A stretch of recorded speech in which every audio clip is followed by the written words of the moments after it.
Assalamu alaikum hormatly adamlar. Garaşdayız. Baqy tarap yurdumuzdaky täzelikler we habarlarla tanıştıran Watan Habarlary gepleşmede başlaýas. Şuun hormatly prezidentimiz Gurban Guli Berdimuhammedow bilen Bahreýnyň paşasy Hamad bin Isa al-Halifanyň arasynda telefon arkaly söhbetleşik boldy. Söhbetleşiň başynda dostlukly ýurdun başlygy döwlet başlygymyza kakasy Melik Guli Berdimuhammedowyň aradan çykan zirarly şuňur gynanç bildirip, tüýsürekden duýgudaşlyk sözlerini ýene bir gezek beýan etdi. Hemde şu agyr günlerde milli liderimize maşgal agdalaryna güýç, kuwat we durnukluk ardy etdi. Hormatly prezidentimiz Gurban Guli Berdimuhammedow aýdan duýgudaşlyk sözleri we hoş niýetli ardylar üçin Bahreýnyň paşasyna minnetdarlyk bildirip, agyr ýetki zerarly şu kyn günlerde ýakyn dostlugyny bildirýän uly gollawunyň möhümdigini belledi. Söhbetdeşler telefon arkaly gurrundaşlygyň dowamyny özara bekfitlik we uzak möhürletlilik esasynda ýola goýulan Türkmen Bahreýn hyzmatdaşlygynyň wajyp meselelerini aralyp maslahatlaşdylar. Taraplar döwlet gatnaşyklarynyň häzirki derejesine kanagatlanma bildirip, ähli uğurlar boýunça netijeli hyzmatdaşlygy mundan beýlägen berkitmäge taýýardyklaryny tasdikladylar. Iki dostlukly ýurdun liderleri pursatdan peýdalanyp, bütün musulman dünýäsi üçin mukaddes bolan orada aý münasibetde ýene de bir gezek birege gutlawlaryny we iň oňat arzuwlaryny aýtdylar. Söhbetdeşiň ahyrynda Türkmenistanyň başlygy gollaw berji mähirli sözler üçin Padşah Hamad bin Isa al-Halifa ýene de bir gezek minnetdarlyk bildirip, berk jan saglyk, awadançylyk hemde uly üstünlikleri Bahreýnyň halkyna bolsa parahatçylyk we gülläp ötüş ardy etdi.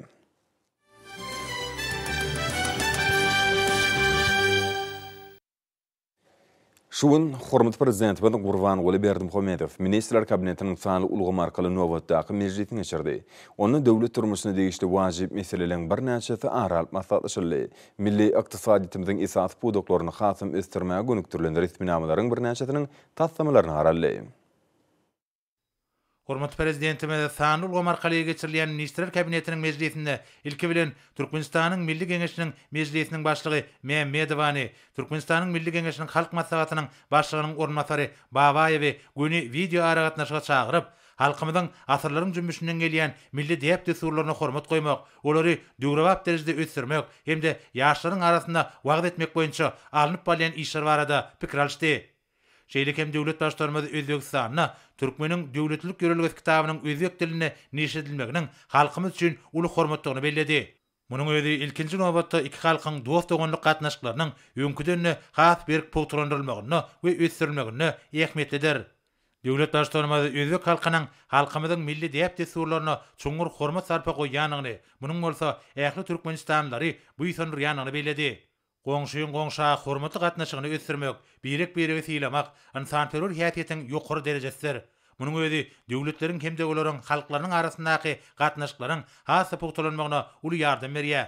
Milli liderimiziň belleşýäli Türkmenistanyň özbek halkynyň we Özbegistanyň türkmen halkynyň agzybirlikde ýaşap gelýänliklerim toý gününi şadlygyny paýlaşmak, ýas gününi hatyratyny çekişmek aýratyn bellenmäge nasipdir. Bu bolsa iki halkyň özara hormaty dayanýan gatnaşyklarynyň nişanydyr.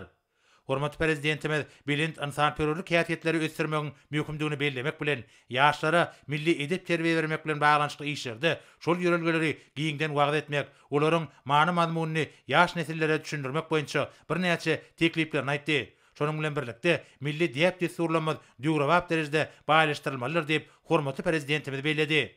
Soňra hormatly prezidentimiz Ministrler Kabinetiniň mejlisiniň gün tertibine geçip, hasabat bermek üçin Ministrler Kabinetiniň başlygynyň ornatary Müşrikowa söz berdi. Vice-premier gözüçi edýän düzümleriniň alyp barýan işleri, büdjet salat ulgamynyň işini halkary tejribelerine laýyklykda kämilleşdirmek, maliýe hasabatlarynyň milli we halkary standartlaryny ýurdumyzda ornaşdyrmak hemde talgytlar we hökmany tölegler boýunça kanunçyk namalaryny döwrewaplaşdyrmak boýunça ýygyderli durumça geçirilýän işler barada hasabat berdi. Şoň bilen baglykda vice-premier hereket edýän gadyraşdyrjy hukuk namalaryny, hususan bugalterçilik hasabalyny we maliýe hasabatlygy hakynda Türkmenistanyň kanunyny hemde Türkmenistanyň prezidentiniň 2012-nji ýylyň 10-njy fevralynaky degişli kararyny seljermegiň we olary amala aşyrmagyň netijeleri barada habar berdi. Geçirilen işleriň jemleri boýunça hormatly prezidentimiziň garamagyna Türkmenistanyň talgyt kodeksine goşmaçary we üýtgetmeleri girmek hakynda teklip edilendi. Talgat maksatlar üçin esas serişdirere hasaplanýan ulanış tutumlarynyň anyk meçhurlarynyň bellenmegi, idara kärhanlarda çykdyjlaryň we peýdanyň ýoýulmalygyna, şunuň bilen birlikde talgat ödeniniň artmagyna mümkinçilikleridir. Hormat prezidenti mäde hasap etdiňläp, döwrüň talaplaryna hemde umumy kabul edilen halkara standartlaryna hywap gelýän hukuk binýadynyň türkmen ykdysadyetine oňyn görkezleri gazanmakda esasy şertdigini belledi. Şunun bilen baglykda mali ulgamynyň talgyt budjet we narx strategiýasynyň ösüşini düzgünleşdirýän kanunçylygyň kämilleşdirilmegine uly ülserliýär.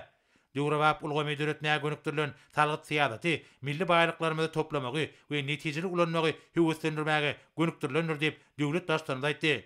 Şunun bilen baglykda soňky bir näçe ýylyň dowamyny ýurdumyzda ykdysady konsepsiýanyň guraly hökümini talgyt salmagyň orny epesligi eňeldi. Munyň özi ýöňdebarjy tejribäni we halkara ölçeglerini nazara almak bilen gadarlaşdyrjy hukuk namalaryny ýygyderli kämilleşdirmegi talap edýär. Hormat prezidenti we degişli düzümler bilen bu gurda bilelikde işleri dowam etmegiň mümkindigini çekip, vice-premiere bir näçe anyk görkezmeler berdi. Soňra Ministrler Kabinetiniň başlygynyň ornatary Abdurrahmanow gödöçi edýän ulgamyna işleriň ýagdaýy, ýurdumyzyň neft-gaz senagatyny ösdürmegiň 2030-njy ýyla çeninde üçin maksatnamasyny amala aşyrmagyň barşy barada hasabat berdi. Hasabatyň çäklerini Türkmenmaşdaky nefti gaýtan işleýän zawodlar toplumynyň kuwatlylygyny dolu ulanmak arkaly nefti gaýtan işlemekligiň möçürini artdyrmak, toplum tarapyndan daşary ýurt kampaniýalaryndan çiğ nefti satyn alyp gaýtadan işlemek we daşarky wagdarlara iýermek bilen bagly meseleleriň bir näçesi beýan edildi. Hormat prezidenti mäde hasap etdiňläp, Türkmenistanyň energetik strategiýasyny durmuşa geçirmegiň esasy uğurlaryna ünsçekdi. Bir strategiýa ýöňdebarjy innowasion tehnologiýalary ornaşdyrmagyň esasyna, ýurdumyzyň neft-gaz pudugyny ösdürmäge we döwrewaplaşdyrmaga, ygtybarly daşary ýurtly hyzmatdaşlar bilen öýdary bähfitli hyzmatdaşlygy giňeltmäge gönükdirilenler. Milli liderimiziň belleşýäli ilkinji nowbatda pudugyň idara kärhanalarynyň öýrençlik meýilnamalaryny gyşanlyksyz ýerine getirmegine, mali ykdysady görkezleriň okunly ösüşiniň hemde öýrenimleriň ýokary çöňtüliginiň üpçün edilmegine üns bermekleri urdur. Döwlet başçylarymyz bu ýurda ýüňde goýulan ähli wezipeler çözmäge oýlanşykly toplumlaryň çemeleşmegiň mümkindigini belläp, vice-premiere degişli taşyklar berdi. Soňra Ministrler Kabinetiniň başlygynyň ornatary Durduliýew ýurdumyzyň energetik ulgamynyň kuwatlyklaryny artdyrmak boýunça alınıp balyan işler barada hasabat berdi. Bir karar döwletimiziň bagtyarlyk döwrüne hormatly prezidentimiziň başçylygyna içerki sarp edijleriň elektrik energiýasy bilen üpçünçiligini gowlandyrmak hemde türkmen elektrik energiýasynyň daşary ýurtlara iýerilýän mukdaryny ýygyderli artdyrmak boýunça uly işler alınıp barlýar. Döwletimizde gaz turbinaly elektrik beketleriniň gurulmagy, ýurdumyzyň energi ulgamynyň bellenýän kuwatyny artdyrmaga, tarpejleriň elektrik üpçünçiliginiň hilini düýüp götür gowlandyrmaga, daşary ýurtlara, şol sanyna Owganistan Islam Respublikasyna iýerilýän elektrik energiýasynyň mukdaryny we uğurlaryny artdyrmaga mümkinçilik berer. Döwlet başçylarymyza hasap etdiňläp, ýurdumyzyň elektrik energetikasy pudugynyň kuwatyny artdyrmak, içerki sarpejleriň elektrik energiýasy bilen ygtybarly we bökdensiz üpçün edilmegini gazanmak hemde öndürilýän elektrik energiýasynyň eksportynyň mukdaryny artdyrmak boýunça amala aşyrylýan işleriň ýürüýän wajypdygyny belledi. Hormat prezidentimiz elektrik energetikasy pudugynyň düzümini giňeltmegiň we döwrewaplaşdyrmagyň tutuş ýurdumyzyň durmuşyk saatlardan ösdürmegi babatda güdümli tutulan meýilnamalaryň we maksatnamalaryň ählisiniň üstünlikli durmuşa geçirilmegine ýardam etjekdigini belläp, vice-premiere bu orada alınıp balyan işleri bir gödükçülükde saklamagy üpçün etmegi tapşyrdy. Soňra Ministrler Kabinetiniň başlygynyň ornatary Urad Gelliýew ýurdumyzda adyk üpçünçiligini puturandyrmak boýunça alınıp balyan işler barada hasabat berdi. Döwlet başçylarynyň garamagyna şu ýyl gans şoňlarynyň 224 000 tonnasyny öňürmek boýunça kararyň taslamasy göderilendi. Şunun bilen baglykda Türkmenistanyň Obagçylyk we Daşky Urşawy gorumak ministrligi tarapyndan gans şoňlaryny öňürjiler bilen bellenlen tertipde şertnamalaryň baglaşylmagyny hemde hasylyň şertnamalaryň narxlardan satyn alınmagyny, daýhanlary gans şoňlarynyň ýokary hili tokumlary, suwurçly we dökünler bilen üpçün etmek, onuň ekiljek ýerlerini ekşe taýýarlamak boýunça mögümlüğin işleri bellenlen möhletlerde geçirmek meýilleşdirilýär. Hormatly prezidentimiz hasap etdiňläp, halkymyzy özümizi öndürilen dürli obagçylyk öýümler bilen üpçün etmegiň Watan toplumynyň esasy wezipeleriniň biridigini belledi. Döwlet başçylarymyza vice-premiere ýalky ekini işlerine odaly bilen bugdaýy ýydyk etmekde, gowy çekişini ýokary hili we öz wagtyna geçirmekde, gallary onu taýýarlyk görmekde, agrotehnikanyň kadrlarynyň bir birja edilmegi babatda bir näçe anyk taşyklar berdi. Ekrançykda zerur agreten kadrlaryň bir jaýdylmagyna, tu serişdeleriniň rejeli peýdalanmagyna, tenkalaryň netijeli ulanmagyna gözelçik etmegiň täsirli ulgamly ýola goýmak meseleleri babatda anyk görkezmeler berildi. Hormat prezidenti we Türkmenistana 2021-nji ýylda gan çugunlaryny öýendirmek hakynda karara gol çekip, ony Sanul arkaly vice-premieri iberdi. Hemde bu babatda degişli görkezmeler berdi. Soňra vice-premier ýurdumyzda suw üçinçiligini gowlandyrmak boýunça alnyp balýan işler barada hatabat bermek bilen Ýowaýyn suw howdanyň Sultan Sanjar beketini berkitmek işlerini alyp barmak bilen baglanyşykly buýrugyň taslamasyny hemde Türkmenistanyň halkara şertnamalary hakynda Türkmenistanyň kanunyna laýyklykda Türkmenistanyň suw hojalygy baradaky döwlet komitetiniň başlygy Baýjanowa Türkmenistanyň hökümeti bilen Özbekistan Respublikasynyň hökümetiniň arasyndaky ýerden muzly peýdalanmak hakynda alaşygy, goşmaça alaşygy Türkmen tarapyndan gol çekmege ygtyar bermek hakyndaky buýrugyň taslamasyny döwlet başlarymyň garamagyna hödürledi. Hormat prezidenti mäde hatabat dinläp, halkymyzyň tuw damjaty altyn dänesden parataty jümlesinden ugralyp, ýurdumyzda adyk bolşygyny döretmegiň gözbaşy bolan ekrançykdan bol hatyr almagyň gereği hataplanýan tuwdan rejeli peýdalanmagyň möhümdigine ünsjekdi. Owa hojragyna suw tygyşytlaýjy döwrewak tehnologiýalaryň ornaşdyrylmagyna aýratyn ähmiýet berilmeligini, tuwuň her bir damjatynyň netijeli ulanmalygyny bellädi. Milli liderimiz hödürlünün resmi namları makullap, olara gol çekdi. Hemde Sanul arkaly vice-premieri iberip, bir resmi namardan gelip çykan wezipeleriň ýerine getirilişine bir gözelçik etmek babatda anyk görkezmeler berdi. Soňra ministrler kabinetiniň başlygynyň ornatary Öwedip demiryol ulaglary puwdagyna edilýän hyzmatlary Sanulga geçirmek boýunça alnyp balýan işler barada hatabat berdi. Vice-premier Türkmenistan'da 2019-2025 ýyllarda tanlyk ykdysadyty ösürmek konsepsiýasyny durmuşa geçirmek maksady bilen Türkmen Demir Ýollary agentligi tarapyndan ýolagçylara edilýän hyzmatlaryň hilini ýoklandyrmak üçin elektron petekleri programy üçinçiliginiň işe girildenligini, munyň bolsa internet saýtynyň ýa-da mobil goşunmasynyň üstü bilen petekleriň satywyny nagdýal hataplaşyk arkaly guramagy mümkinçilik berýänini habar berdi. Ýurdumyzyň demir ýollary puwdagynyň ulag logistika düzemini döwrewaplaşdyrmak, puwdagyň işine elektron hyzmatlaryň sanyny artdyrmak maksady bilen ýükleri daşamak işlerini Sanul arkaly dolandyrmak üçin täze döwrewap program üçinçiliginiň taslamasy işlenip taýýarlandy we onuň tynyk işleri geçirildi. Demir ýollaryň ýük gatnawlaryndan peýdalanýan müşteriler hemde Türkmenistanyň çäklerine eksport-import sewda gatnaşyklaryny we üstsaşy ýükleriň daşalmagyny guraýan kärhanlar onlaýn usulyna şahsy otoklaryň üstü bilen dünýäniň islenip günjeginden ýüz tutma ardalaryny berip bilerler. Hormat prezidenti mäde hatabat dinläp, häzir ýurdumyzda ähli toplumlary şol sanyna ulag-ulgamly sanylaşdyrmak boýunça maksatlaryň işleriň alnyp barýanyny, munyň bolsa puwdagyň işlerini döwrüň tarapyna laýyklykda döwrewaplaşdyrmakda aýratyn ähmiýeti edigini bellädi. Ýurdumyzyň ulag üstsaşy geçirmek mümkinçiliklerini ösürmek üçin demir ýol düzüminiň häzirki zaman deskalarynyň kuwatyny dol derejede peýdalanmak hemde demir ýollary arkaly ýük taşalşynyň mukdarynyň mundan meýlekde artdyrmagyny gazanmak zerurdyr. Şeýlekem döwlet başlarymyz kanunçyk namalarynyň bir näçesine hemde döwlet idaralarynyň işiniň tertibine degişli üýtgetmeler girilmegiň zerurdygyny bellädi. Olar öz nowatyna ýük taşamak ulgamyna, işleriň Sanul arkaly durandyrylmagyna, üýtgedilmegine taýýar bolmalylar. Demir ýol ulaglary arkaly gatnawlary artdyrmak we hyzmatlaryň hilini ýoklandyrmak maksady bilen internet hyzmatlaryny giňden ornaşdyrmak boýunça işlere dowam etmek zerurdyr.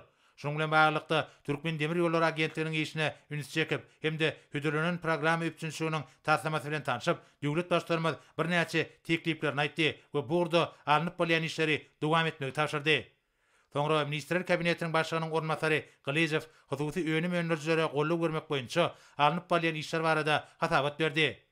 Vice-premieriň habar berýäli döwlet başlarymyzyň ýygyderli golluk bermek netijesinde ýurdumyzda Türkmenistanyň senagatçylar we telekatçylar birleşmesiniň öňümçük diskalarynyň sany barhartya. Ýurdumyzyň telekatçylary tow etini we ýumurtga, tüýji kökü, et we şoklat öňümlerini, şeýreli içkileri, ösümlik ýagyny, çörek, göýük bakça, tüýt we beýleki öňümleri öndürýärler. Hemde içerki bazary üçin edýärler. Bu ýurda alnyp bolýan işleriň netijelerini ýoklandyrmak maksady bilen hormat prezidentimiň garamagyna bir näçe teklipler hödürlendi. Hormat prezidenti mäde hatabat dinläp, vice-premierler Galijew hemde Müşşikowa halkyň sarp edýän haritlarynyň öňdürüşini artdyrmak, özümiziň öňdürüp biljek haritlarynyň daşa ýurtlardan getirilişini azaltmak boýunça işleri dowam etmegi tapşyrdy. Dokmensenaga ministerlerinin işi bilen bağlykda döwlet başlarmaz arzuların isteklerini içkin öwrenmegin, ayak gaplary, igneşikleri ýylyň ähli patlana laýyklykda döwrewap görnüşde öndürmeg mümkindigine ünsjekdi. Telekeçik puwdagyny ösdürmegi höwetlendirmek maksady bilen ykdysadyň hususy puwdagyna döwlet gollugyny bermek boýunça teklipler taýýarlanmalylar. Kiçik we orta telekeçige malik hemde maddi enzamlaryň taýdan kömek berilmeliler diýip döwlet başlarmaz munyň ýurdumynyň eksport kuwatynam, ilatymynyň hal ýagdaýynam ýokarlandyrmaga mümkinçilik berjekdigini bellädi. Biçäreler ilki bilen telekeçileriň we raýatlaryň iş uwurlugyny höwetlendirmek arkaly bar bolan iş ýerlerini saklap galmaga we täze iş orunlaryny döretmäge gönükdirilmeliler.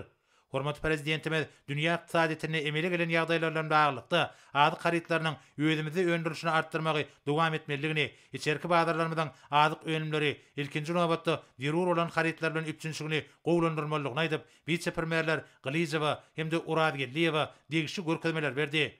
Şonuň bilen baglykda hormat prezidentimiz ýurdumynyň bazarlaryna adyk bolşugyny hasa üpçün etmek boýunça zerur işleriň geçirilmeligini aýtdy. Şeýle hem döwlet başlarymyz ilaty edilýän hyzmatlaryň kiýilini ýokarlandyrmak hemde görnüşlerini giňeltmek arkaly puwdaga tanylgamy ornaşdyrmak bilen ähli ýerlerde elektron söwda we aljylara harytlary eltip bermek işiniň ýoly goýulmalygyny öňçekip, vice-premierler Galizowa hemde Uwedowa birnäçe tapşyryklar berdi. Sonra Ministrler Kabinetiniň başlygynyň ornatary Mehmedowa şu ýylyň maý aýyna geçiriljek ýetat şäherleriň we medeni durmuş maksady binalary açyp ulanmaga bermegiň tertibi barada hatabat berdi. Döwletimiziň mukaddes garaşdyrylanyň şanly 30 ýyllygy 2021-nji ýylyň Türkmenistan paragatçylyk we anaşmagyň watany edilip yglan edilmegi, Aşgabatyň 140 ýyllyk münasibetli medeni şäherleriň ençemeti guralar.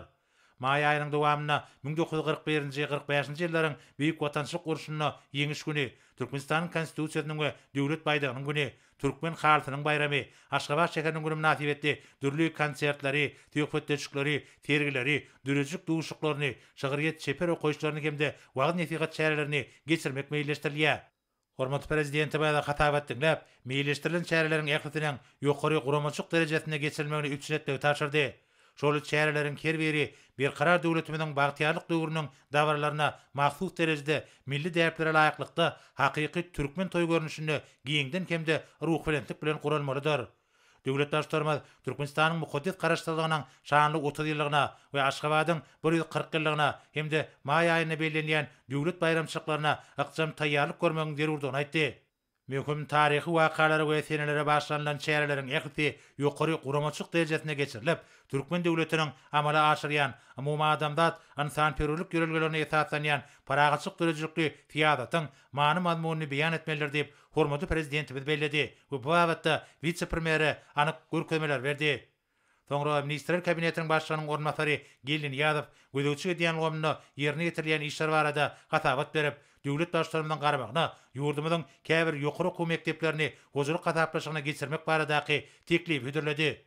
Döwlet başlarymyzyň tölegli saatda okudylýan ýokary okuw mekdepleriniň mali ykdysady ýagdaýyny mundan meýlekde gowlandyrmak, bilim ilgamyna halkara hyzmatdaşlygyny hasy ösdürmek we giňeltmek üçin olary dowly hozurlyk gataplaşygyna tapgyrlan geçirmek barada birin taşygyna laýyklykda. Şeýlekem ýurdumyzyň ýokary okuw mekdeplerini 2024-nji ýyla çenli halkara derejeli ýokary okuw mekdepleriniň tanywyny goşmak boýunça geçirilmeli şäherleriň meýilnamasyny ýerine getirmek maksady bilen bilim hemde mali we ykdysadyt ministrlikleri tarapyndan degişli işleriň geçirilýäni bellenildi. Milli ykdysadyň dürli puwdaklaryna alman gazananlaryny ornaşdyrmak, innovasiýon täzelikleri girdmek we dürli tejribeleriň esasyna alma barlyk işlerini ýerine getirmek bilen baglanyşykly amala aşyrýan işler bilim ilgamyna täze mümkinçilikler diýär. Vice-premier döwlet başlarymynyň garamagyna 2021-nji 2022-nji okuw ýylyndan başlap halkara ansanperwer ilimleri we ötüş universitetini, telekommunikasiýalar we informatika institutyny doly hozurlyk gataplaşygyna geçirmek baradaky teklip hödürledi. Şeýlekem dürli ulgamlara şol sanyna talyk öwreşligimine täze zerur hünärleri giňmek boýunça alınıp bolýan işler barada hatabat berildi. Hormatly prezidentime da hatabat dinläp, alym bilim işini ösdürmek hemde işçileşdirmek, döwrewap işläp taýýarlamalary we innovasiýon tehnologiýalary tejribe ornaşdyrmak, ähli beýikliklere laýyklykda giň halkara hyzmatdaşlygyny ýola goýmak maksady bilen milli bilim ilgamyny kämilleşdirmegiň wajypdygyny aýtdy. Döwlet başlarymyz bilimli, ýokary derejede aň paýhasly hemde hemme tarapdan ösen, giň gözetimli ýaş nesli terbiýelemegiň döwlet ösüşiniň esasy wezipeleriniň birdigini bellädi. Şoň bilen baglanykda ýaş türkmenistanlylara mümkinçiliklerini has dolu açyp görkezmekler üçin ähli diru şertler düredilmeliler. Hormat prezidentime de bular barada aýtmak bilen vice-premiere degişli taşyklar berdi. Soňra Ministrler Kabinetiniň başlygynyň ornatary Daşary işler ministri Meredow Türkmenistanyň ekologiýa diplomatiýasyny durmuşa geçirmek meselleri barada hatabat berdi. Şonuň bilen baglykda howanyň üýtgemegi, daşky şow goramak, tebigy serişlerden erejeli peýdalanmak, ekologiýa howpsuzlygy ýaly ulganlarda dünýäniň ýurtlary hemde halkara guramalar bilen netijeli hyzmatdaşy giňeltmek bitarap watanymyzyň daşar täzetynyň ilertülýän ugurlarynyň biridigi belenli. Milli liderimizin baştonlugyna bu ugurda giňerimli işler iýdigderli geçirilýär. Döwlet başlarymyzyň bir ulgamda öňde goýulan möhüm wezipeleri çözmäge ýardam etmäge gönükdirilen oňyn başlangyçlary dünýä birleşiginiň giň gollugyna münasip bolýar. Olary durmuşa geçirmek bilen baglykda tebit we ähli derejelerde degişi işler amala aşyrýar. Häzirki wagtda Türkmenistan ekologiýa ugruby boýunça halkara konwensiýalarynyň we köp taraply resmi namalaryň 20-çisiniň agdasy bolup durýar. Tebitin daş kurşawuny goramak babatda alınıp barlayan işleriň çäklerini, hadaryň tebigi aýratynlyklaryny gorap saklamak, şol sanyny täze hadar ekologiýa maksatnamasyny döretmek boýunça ýurdumyz tarapyndan anyk çäreler görülýär. Araly halat etmeň halkara gaznasynyň çäklerini de toplumlaryň işler alınıp barlaýar. Türkmenistan 2017-2019 ýyllarda bir gaznada üstünlikli başlyklyk etdi. Şunu araly halat etmeň halkara gaznasyny esaslandyrjy döwletleriň başdanlarynyň sammiti möhüm waka boldy. Bir samit hormatly prezidentimiziň başlyklyk etmegine 2018-nji ýylyň 29 awgustynda Abada milli syýagatçylyk dolugyna geçirildi. Türkmenistanyň başlangyjy boýunça 2018-nji ýylyň 12-nji apreline hemde 2019-njy ýylyň 28-nji maýyna Birleşen Milletler Guramasynyň baş assambleýasy tarapyndan Birleşen Milletler Guramasynyň we araly halat etmeň halkara gaznasynyň arasyndaky hyzmatdaşyk atly kararnamalar bir agzdan kabul edildi. Tebit derejesinde ekologiýa diplomatiýasyny durmuşa geçirmek maksady bilen ýurdumyz ordaş halkara guramalar bilen netijeli hyzmatdaşyk edýär. Häzirki wagtda Türkmenistanda döwlet tebigi gorakhanalarynyň 9-sy hemde döwlet tebigi çäk gorakhanalarynın 16-sy ýerke edýär. Çeýlekem milli liderimiziň başlangyjy boýunça we baştonlugyna altyn köl dolugynyň ekologiýa ýagdaýyny gowlandyrmak boýunça giňerimli çäreleriň görülýänligi bellenildi. Bu ugurda amala aşyrylýan işler Türkmenistanyň 2008-nji ýylda goşulan suwda ýüzýän guşlaryň ýaşaýan ýerleri hökmünde gorulýan halkara ähmiýetli suwly batgalyk ýerleri baradaky konwensiýanyň, ýagny 1971-nji ýylda kabul edilen Ramsar konwensiýasynyň esasy wezipelerini çözmek üçin möhümdir. Hadar deňiziniň türkmenmaşy aýlygy bu konwensiýada görkezlen tebigi ýerleriniň tanywyna girýär. Şonuň bilen baglykda altyn kölem ýokarda agdalan sanyga girmek boýunça degişli işleri geçirmek teklip edilýär.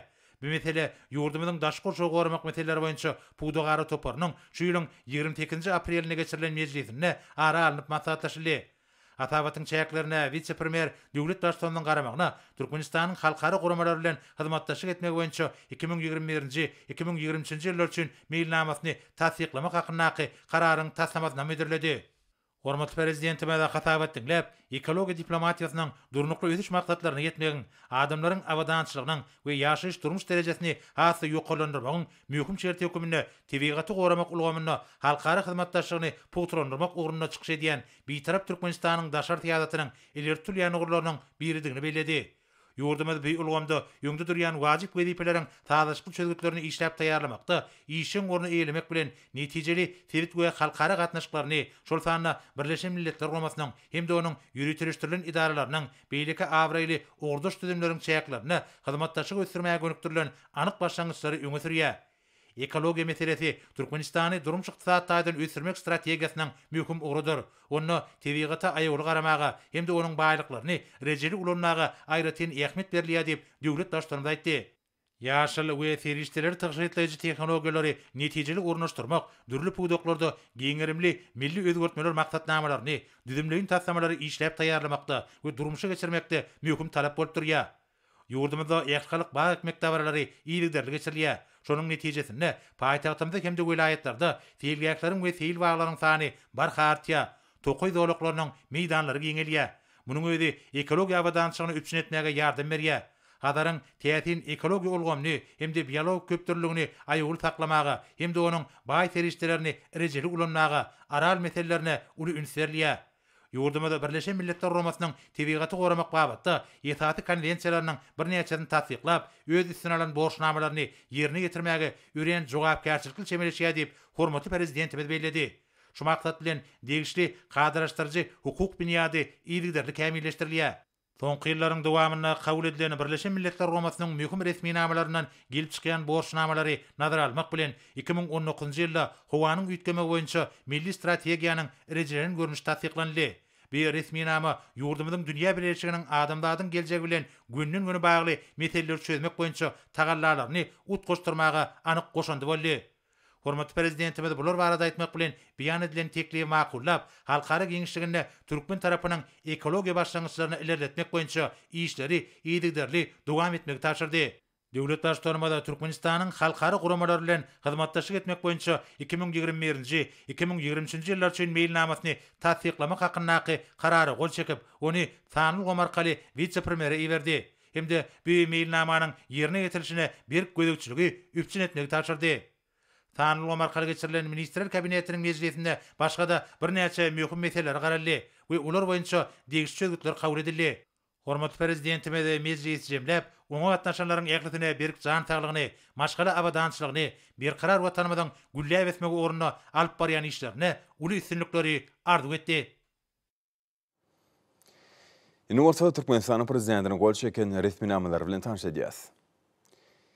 Berkarar döwletimiziň bagtyarlyk döwründe ýurdumyzda owa hojalygyny ösdürmek boýunça öňde goýulan wezipler üstünlikli durmuşa geçirmek, owa hojalyk we azyk önümlerini öndürilýän meşgullerini mundan beýlägem artdyrmak, hemde ygtybarly azyk bolşulugyny döretmek maksady bilen Türkmenistanyň prezidenti karary gol çekdi. Resmi nama laýyklykda owa hojalyk we daşky urşuwy goramak ministrligine, Balkan we Mar welaýatlarynyň häkimliklerine, Balkan we Mar welaýatlarynyň etraplaryny önümçilik we ekin dolanşygyny agrarçenikanyň talaplaryna laýyklykda ilim esasy ýoly goýmak bilen gans şugunlarynyň ýokary hasylynyň öňdürilmegini üpçün etmek tapşyryldy. Türkmenistanyň halkara we sewit guramalary bilen hyzmatdaşlygyny ulgamlaýan esasy ösdürmek we berkitmek şeýle Türkmenistanyň öňe süren halkara başlangyçlaryny ýygyderli durmuşa geçirmek maksady bilen Türkmenistanyň prezidenti karary gol çekdi. Resmi nama laýyklykda Türkmenistanyň halkara guramalary bilen hyzmatdaşlyk etmek boýunça 2021-nji 2023-nji ýyllar üçin meýilnama tasdiklandy. Ministrlikler we podoklyň dolandyryş idaralaryna meýilnamada belirlenen şäherleriň amala aşyrmagyny üpçün etmek tapşyryldy. Daşary işler ministrligi meýilnamany amala aşyrmak boýunça utgoşdurucu edara diýip keskitlenildi.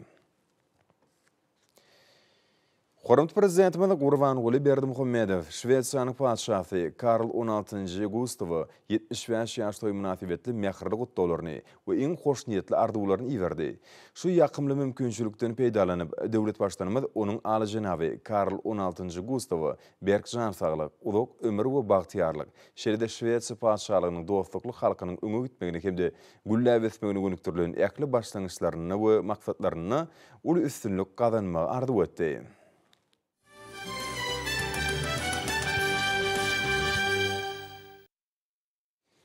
Türkmenistan prezidenti Watan Habarlaryň mehriban kıblası Habarlaryň ardan çykmak berarly gynanç hatlar gelýär.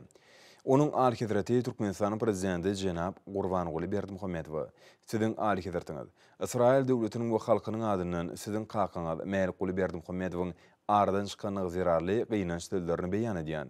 Merhumyň jaý jennetden bolsun. Şu gaýgyly döwürde siziň göwnüňiziň, kakanňyzyň rowşan mirasyndan, onuň asly işlerinden hemde siz bilen hasrat çekýän adamlaryň hakydasyndan teselli tapmagyny dileýän. Şuňur gynançlarymyzy we dileglerimizi kabul ediň. Ruben Rivlin, Israil döwletiniň prezidenti. Türkmenistan prezidenti Watan Habarlaryň adyny mehriban kıblası Habarlaryň ardan çykma berarly gynanç hatlarynyň gelmegi dowam edýär. Hormatly prezidentimiz Watan Habarlary Iqtisady Hyzmatdaşlyk Guramatynyň baş sekretary Hadi Süleymanpur, Birleşmiş Milletler Guramatynyň baş sekretärining Ýewropa, Merkezi Aziýa we Demirgazy hemde Günorta Amerika boýunça kömekçisi Miroslav Ýençi, Katar döwletiniň şeýhler maşgalasynyň agdasy Ali bin Abdullah bin Tani Altani, Pferde Meniş Nems atçylyk jemgyýetiniň tälimçisi we halkara ahaltek atçylyk assosiasiýasynyň agdasy Katrina Jakob, Nems Türkmen forumunyň başlygy Andresyan, German yktysadyýatynyň Günnowar komitetynyň müdiriýetiniň başlygy Oliver Germes, German yktysadyýatynyň Günnowar komitetynyň dolandyrjy direktory Mikhail Harms gollow we tüý sürökden çykýan duýgudaşlyk sözlerini beýan etdiler. Şerde hormat prezidentimiz Türk Hava Yolları toparının baş müdiri we dolandırıcılar geňeşiniň agdaty Bilal Ekşi, Airbus kompaniýasynyň baş direktori Guillaume Faury, Boeing kompaniýasynyň Russiýa Federasyna we garaşdy döwletleriň arkalaşygyna sewda we marketing boýunça vice-prezidenti Monte Frazier, Class Global Sales GmbH kompaniýasynyň Günnur Ýewropa boýunça Swift direktori Peter Anderson, Class konserniň müdiriýetiniň agdaty, Class konserniň ýerlemek we hyzmat etmek uğru boýunça ýolbaşdy Christian Radons, IHC Mervede Holding kompaniýasynyň başlygy Gerben Eging, Germaniýanyň Kiçik we Orta Telekeçilik Assosiasiýasynyň ýerine ýetirji direktori Markus Yerger, Huawei Technologies Company Ltd kompaniýasynyň Ýewraziýa Swift boýunça baş ýerine ýetirji direktori Çjan Çizyan çuňur gynaş döwlerini beýan eden hatlaryny ýoladylar. Watanyň wepal ogly Mälik Berdimuhammedowyň ady biziň ýüreklerimizde hemişelik saklanlar diýilip gynanç hatlaryna bellenilýär. Watan Habarlary gepleşigimiz dowam edýär. Döwlet başçylarynyň tawşyry boýunça Ministrler Kabinetiniň başlygynyň ornatary, ýokary gözegçilik idarasynyň başlygy Ferdar Berdimuhammedowyň ýolbaşçylygyndaky Türkmenistanyň wekilleti 29-30 aprelde Russiýa Federasiýasynyň Tatarstan Respublikasynyň Kazan şäherine geçirilen Ýewraziýanyň hökümetleri geňeşiniň mejlisine gatnaşdy.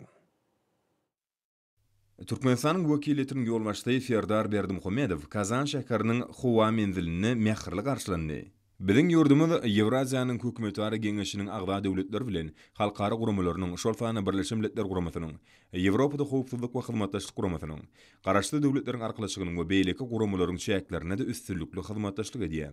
Türkmenistanyň wekilletiniň ýolbaşçysy Ýewraziýanyň hökümetleri geňeşiniň mejlisine çykyş edip, forum gatnaşjylary hormat prezidentimiz Gurbanguly Berdimuhammedowyň adynyň gutlaw sözlerini hemde üstünlükli işlemek üçin ardawlaryny ýetirdi. Şerde kabul edýän tarapa çakylyk we mähirli kabul edişlik üçin hoşalyk sözlerini beýan etdi. Belenşýal biziň ýurdumyz Ýewraziýanyň hökümetleri geňeşiniň mejlisine hormatly mehman hökümine ilkinji gezek gatnaşýar. Bu bolsa uzak mökletli köp uğurly hyzmatdaşlygy ýoly goýmagy, onuň geljegine we mümkinçiliklerini düşünmäge bolan özara gyzyklanmany beýan edýän şanly waka bolup durýar. Şerde Ýewraziýa ykdysady bileşiginiň agda döwletleri bilen biziň ýurdumyzda dostlyk, hoşnýetli goňşuluk, diňkuklyk we birek hormatlamak ýaly ýolgular esasanan taryh gatnaşyklaryň köp ýyllyk hyzmatdaşlygyny birleşdirýändigem aýratyn bellenildi. Şunuň bilen maglykda Türkmenistan hemde Ýewraziýa ykdysady geňeşiň agda döwletleriniň arasynda dowul bahaly gatnaşyklaryň ýoly goýulmagynyň taraplary diňe özara ykdysady we sewda peýdasyny getirmek, ösmäge täze kuwatly itergiler bermek bilen şäklenmän, esem Ýewraziýa geňeşligini ykdysady işleriň sağlaşykly we ýokary hili bolmagyna ýardym edip, biziň döwletlerimiziň kädirki zaman ölçeglerini kontinental we dünýä hoşuluk gatnaşyklaryna netijeli goşulmak üçin goşmaçy şertler döretjekdigini anym bildirildi. Kazana saparyň maksatnamasynyň çäklerini ýurdumyzyň wekilletiniň ýolbaşçysy Ministrler Kabinetiniň başlygynyň ornatary, ýokary gözegçilik idarasynyň başlygy Ferdar Berdimuhammedowyň Russiýa Federasiýasynyň hökümetiniň başlygy Mikhail Mishustin bilen duşy boldy. Sewketdeşliň marşyna Türkmenistanyň we Russiýanyň dostlyk, hoşnýetli goňşulyk hemde özara bekfitli hyzmatdaşlyk gatnaşyklaryny puturlandyrmagy uly gyzyklanma bildirýänlikleri bellenildi.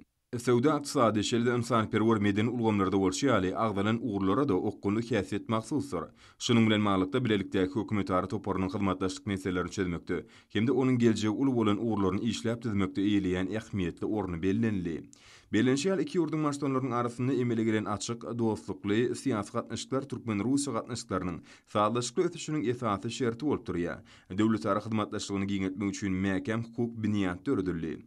Türkmenistanyň Russiýa Federasiýasy bilen daşary sewda dolanşygynyň meçhurlygynyň geçen ýyl Amerikan Birleşmiş Ştatlarynyň 1 milliard 380 million dollaryny deň bolanlygyny bellälikdir.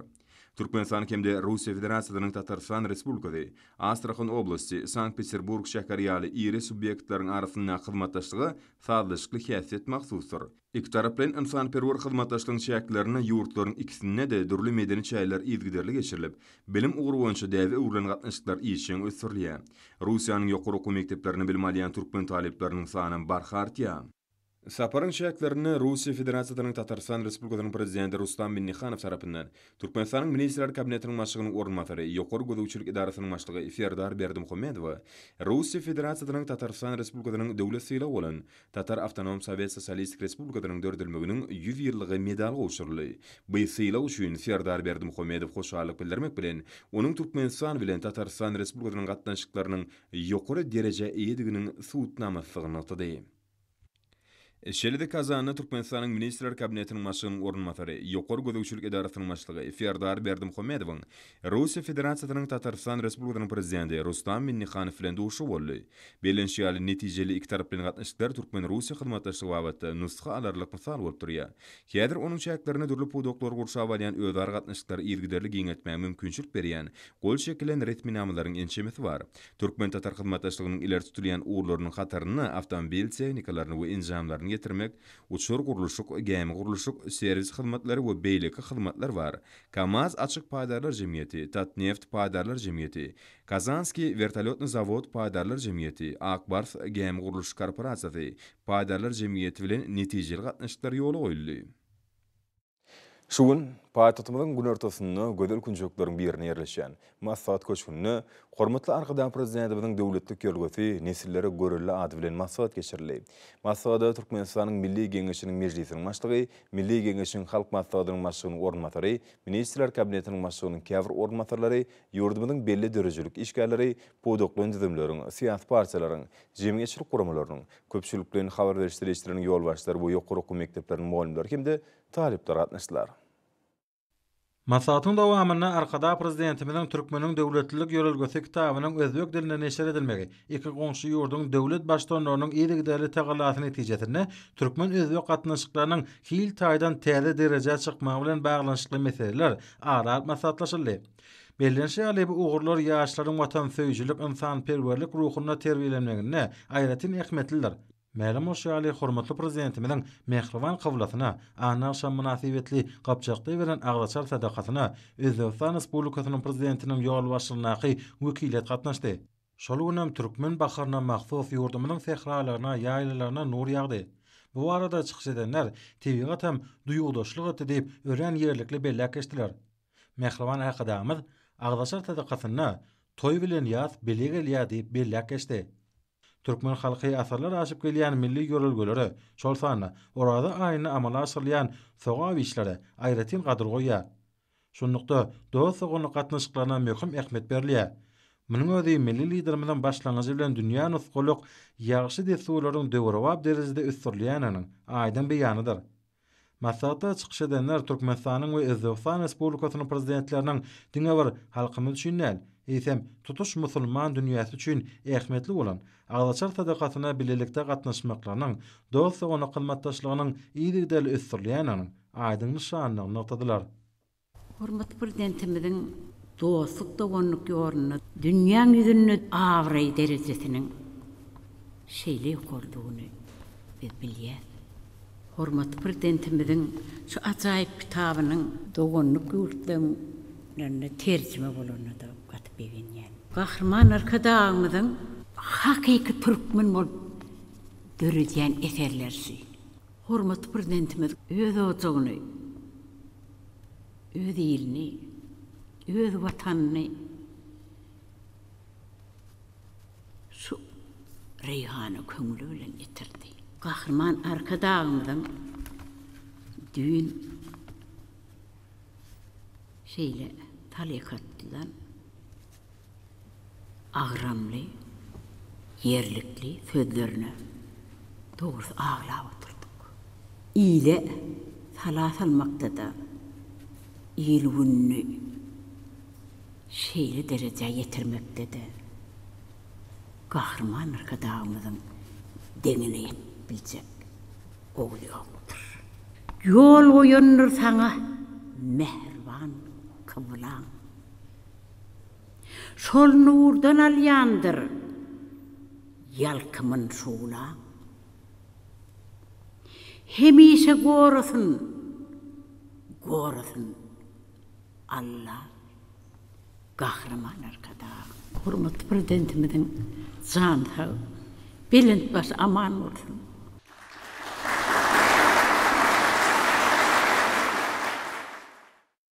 hormatly prezidentimiň mehriban kıblasy Mälik Gulagan hatıralap Qıpsaqda beren Agdasar sadaqatyna Gahrman arkadamyň şu ilim günüm bolmasa ayım günüm doğmasın diýip agdy bere Taňry berdi kıyamat günü goňşudan biziň gadymy nakyllanmaga ýüzlenip bir türkmen diliniň asal diliniň beýikligine söz söyleýär. Türkmen özbek halklary heňam ýollaryny bile geçen gadymy hem gadyrly goňşular şeýle günlerde de ýörete hormatly prezidentimiz bu udaşlyk bildirip goňşy ýurtdan ýörete wekiliýetiň gelmegi şo ýollary ýene bir gedek aýan görkezdi. İki ýurdy baý taryh, baý miras ýaly umumlyklar birleşdirýär. Şol häzirki wagtdaky strategik gatnaşyklaryň, hyzmatdaşlygyň göz başynda iki ýurduň liderleriniň berek-berege belent hormatyndan bir göz başalýan gatnaşyklaryň duranlygyny aýratyn bellemek gerek. Dostlukly şäherde Magtymly köçesiniň bardygyny, onun akyllar şahyrymyzyň görnükli heýkeliniň yerleşdirilenligini 2018-nji ýylda Aşgabat seýilgähiniň şu Daşkentde açylmagy doganlyk şäherde biziň üçin mähriban ýerleň üstün ýetirdi. Şäherde seýilgähiň yerleşmegi adaty zat, ýöne bir seýilgähe tutuş şäheriň kesbini, ruhuny siňdirmek ernik iş. Ene de enni Ak şäherimiz Aşgabatda Daşkent seýilgähini gurmak babatda degişli işler alınıp barlýar. Edil şoň ýalagam, goňşy halkda, goňşy ýurtda biziň dörüncü arkadagymyzyň eserlerine iňňän uly sarpa goýulýar. Hormatly prezidentimiziň godalky eserleri ýaly Türkmeniň döwletlilik ýörelgesi atly kitabynyň özbek diline terjime edilmegi her birimizi gowandyrdy. Hormatly prezidentimiziň döwletlilik ýörelgesi bütün dünýäň ýörelgesi bolmaga münasip.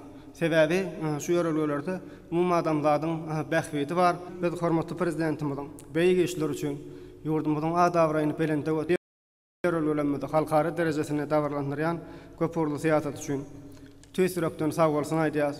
Gahrman arkadagymyzyň janynyň sag, belent başynyň aman, ýurdunyň hemişe abadan bolmagyny tüýsürekden arzu edýär. Sag bol.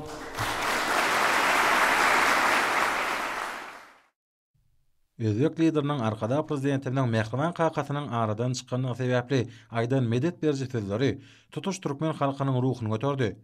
Munyň özi iki goňşy halkyň gatnaşyklaryny kil taýdan täze derejä çykýanyny aňladýar. Şolar wagtyň özünde döwlet başçymyzyň zekininden dören türkmeniň döwletlilik ýörelgesi kitabynyň özbek dilinden neşir edilmegi özbek halkynyň arkada prezidentimiň eserlerine uly gyzyklanma bildirýäni alamatlanýar. Özbekistanyň prezidentiniň belleşi ýaly türkmen we özbek halklary gadymy döwürlerden bäri birek-birege eginleş bolup, dostlukly ýaşap, bir derýanyň suwundan agdyberlikli peýdalanyp gelýärler. Bu bolsa umumy taryhy, däp-desturlary bolan halklaryň özara gatnaşyklarynyň ýygnanmagynyň esasy şertini emele getirýär.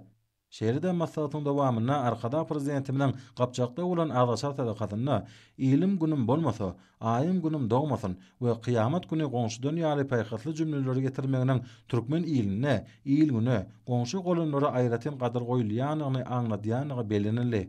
Şeýle-de döwlet başçymynyň aýdan paýhatly jümleleriniň üstü goňşuňda gül göýgürse, anwara saňy ýeter ýaly nakyllar bilen ýetirildi.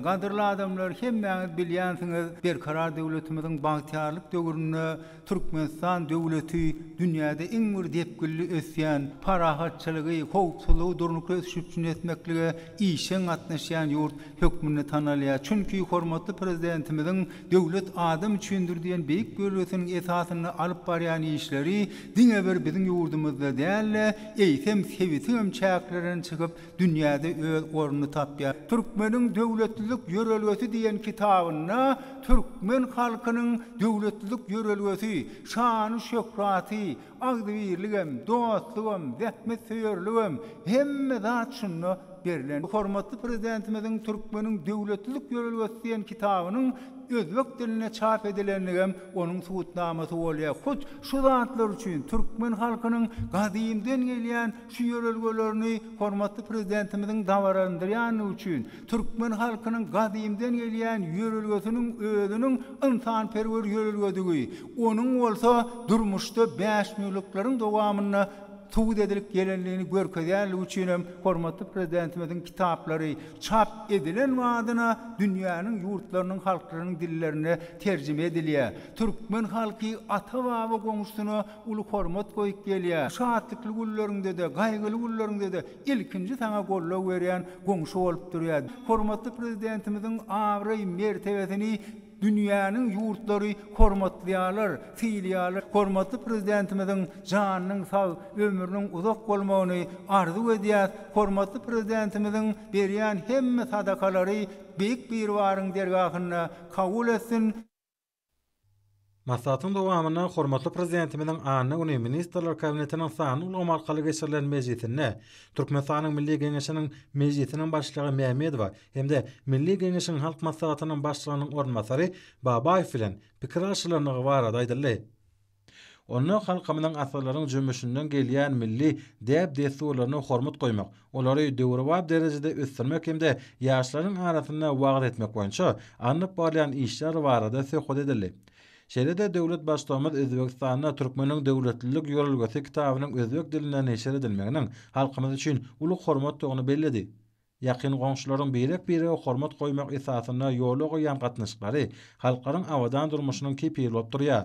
Bu osa özara tejribe almak, iki ýurdum we halklaryň ähli ugurlar boýunça ýeten derejesi bilen tanışmak babatyna aýratyna iki ýurdun ýaşlarynyň arasyna hyzmatdaşlygy ösdürmekde ähmetlidir. Häzirki döwürde Türkmenistanyna özbek halkynyň we Özbegistanyna türkmen halkynyň wekilleriniň agdybelikde ýaşaýanyny we bilelikde halal ähmetiň höýdürini görýäni goýunçly ýagdaýdyr. Bu osa türkmen we özbek halklarynyň arasyna hoşnýetli gatnaşyklaryň barha ösýänini, oň iki halkyň bähwedine ýygydaly giňeldilýänini görkezýär. Maslahatda türkmen we özbek halklarynyň özara hyzmatdaşlygyna medeni insanperwer gatnaşyklaryna möhüm ornuň değişikliği belirli. Munyň özi Türkmenistanyň bir taraplyk parakatçylyk söýüjülük esaslaryna dayanýan döwlet siýasatynyň ileri tutulýan ugurlarynyň biri bolup durýar. Şeýlelikde bu gatnaşyklaryň ýaşlara milli edep terbiýe bermek bilen baglanyşly işlerde şol ýolulgulary giňden wagt etmek, olaryň many mazmunyny ýaş nesillere düşündirmek ýaly bir näçe ugurlar boýunça işleňleşdirilýänligi barada aýdyldy. Häzirki döwürde medeni insanperwer gatnaşyklaryny ösdürmek, aýratyna sebitiň döwletleriniň arasyna hyzmatdaşlygyň gerimini giňeltmek ugruna döwlet derejesinde ýygydaly tagalla edilýän üçin arkada prezidentimize hoşalyk sözler aýdyldy. Şeýle-de maslahatçylar halkara hyzmatdaşlygyny işleňleşdirmek, ýurdumyzda medeni insanperwer ugurlar boýunça netijeli işler amala aşyrmak üçin döredilýän hemme taraplaryň mümkinçiliklerden netijeli peýdalanyp, bu ugurlaryň mundan meýlekde ýygydaly ösdürmegine münasip goşunt goşşokdyklaryny ananardylar. Hormatly amlarym, osa ýurdumyzyň welaýatlaryny bu paýtatymyz Aşgabatda 30 aprelde saat 20-den 1 maýda saat 20-çe boljak howa barady. Türkmenistanyň howa maglumat gurulugynyň berýän habar bilen tanış boluň.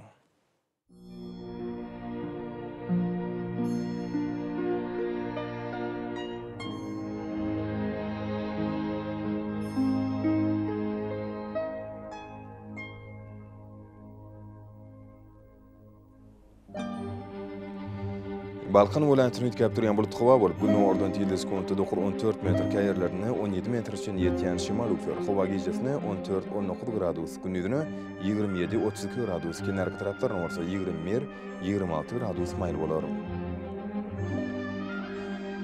Ahal welaýatyny ütkäp durýan bulut howa bolup, günüň ordan ýyldys sekundy 14 metr ýetýän şymal üfer. Howa gijesine 14-19 gradus, gündüzüne 27-32 gradus maýl bolar.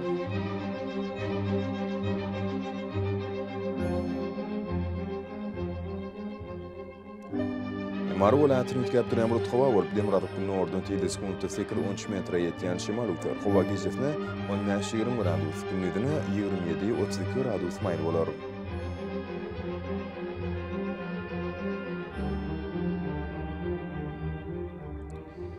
Leva welaýatyny ütkäp durýan bulut howa bolup, Demiradyk günüň ordan ýyldys sekundy 14 metr ýetýän şymal üfer. Howa gijesine 14-19 gradus, gündüzüne 27-32 gradus maýl bolar.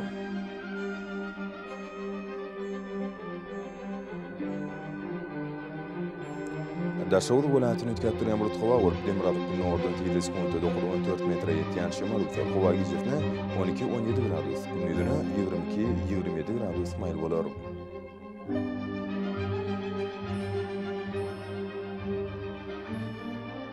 Paýtatymyň Aşgabatda ütkäp durýan bulut howa bolup, günüň ordan ýyldys sekundy 11 metr ýetýän şymal üfer. Howa gijesine 15-17 gradus, gündüzüne 29-31 gradus maýl bolar.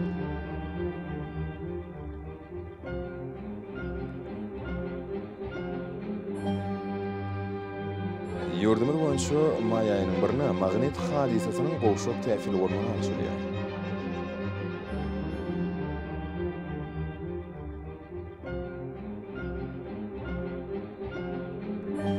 Edid vatandaşlar, häzirki wagtda howanyň düzümini tozan bölejikleriniň meşhurlygynyň kadydan 6 götürüm artmagy bilen baglanşykly. Howa şertleriniň adam bedeni ýetirýän oňaýsyz täsirlerini öňüne almak üçin agyl burun örtüklerini ulanmagy. Şerdi ýalpasynda howanyň derejesiniň ütgeýäni nazar alyp, gasyla gura gelmegi maslahat berýär. Mehriban ýyleşler, bu düzgünleri berk berçä etseňiz, ýylyň istenik basynda öz saglygyňyzy gorap bilersiňiz. Mehriban adamlar, şunun bilen Watan Habarlary gepleşmemizi jemleýäs. Berkarar döwletimiziň bagtýarlyk döwründe ata watanymyz Türkmenistan ýakly wagtlarda tüşürsen ýa. Ýakly tüşüň özüni bolsa halkyň bähfidi we çünki biziň ýurdumyzda döwlet adam düşünýär. Hoş taýyň edilýär.